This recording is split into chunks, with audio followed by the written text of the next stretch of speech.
একটা প্রশ্নই এখন ঘুরপাক খাচ্ছে আমেরিকার ঘরে ঘরে। যুদ্ধের সিদ্ধান্ত আসলে নেয় কে, আর সেই যুদ্ধের দামই বা কে দেয়? ওয়াশিংটনের কূটনৈতিক টেবিলে যখন বোমা আর মিসাইলের হিসাব হয়, তখন সাধারণ আমেরিকানেরা হিসাব করেন অন্য কিছু। গ্যাস স্টেশনে কত টাকা দিতে হবে, বাজারে খাবারের দাম কত বাড়বে, পরিবারের মাসিক খরচ কিভাবে সামলাবেন। কারণ যুদ্ধ শুধু সীমান্তে নয়, যুদ্ধের ঢেউ আঘাত করে মানুষের পকেটেও।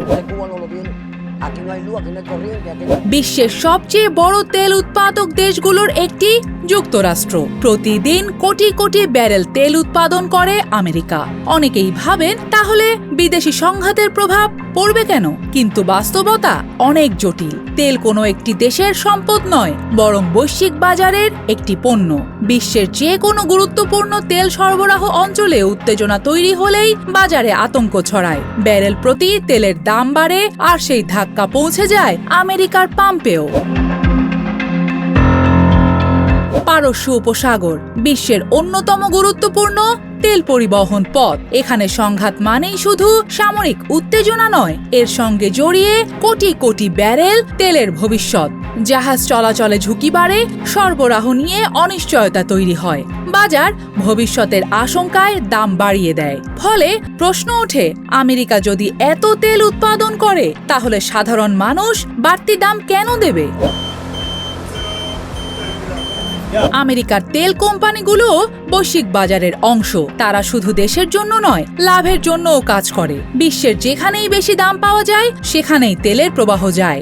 অর্থনীতিবিদদের ভাষায় একই ব্যারেলের জন্য প্রতিযোগিতা করে পুরো বিশ্ব, আর সেই প্রতিযোগিতার ফল দেখা যায় সাধারণ মানুষের জীবনে। ট্রাক চালকের খরচ বাড়ে, কৃষকের ব্যয় বাড়ে, বাড়ে পরিবহন খরচ, শেষ পর্যন্ত বাড়ে নিত্যপণ্যের দাম।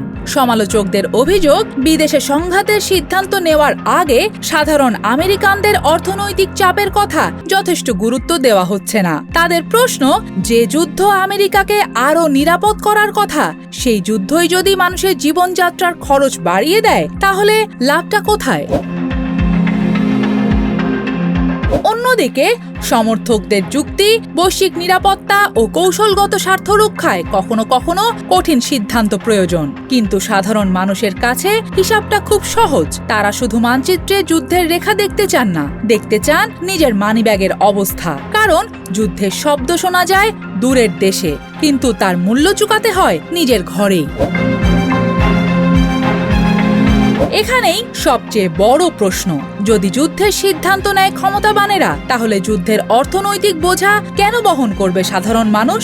ভবিষ্যতের তেলের দাম, বাজারের চাপ আর রাজনৈতিক সিদ্ধান্ত সব মিলিয়ে এখন আমেরিকার সামনে দাঁড়িয়ে এক কঠিন পরীক্ষা। যুদ্ধের ময়দানে কে জিতবে, সেই উত্তর হয়তো পরে মিলবে, কিন্তু পাম্পে দাঁড়িয়ে থাকা সাধারণ আমেরিকানের প্রশ্নটা এখনই, এই যুদ্ধের আসল মূল্য শেষ পর্যন্ত কে দেবে?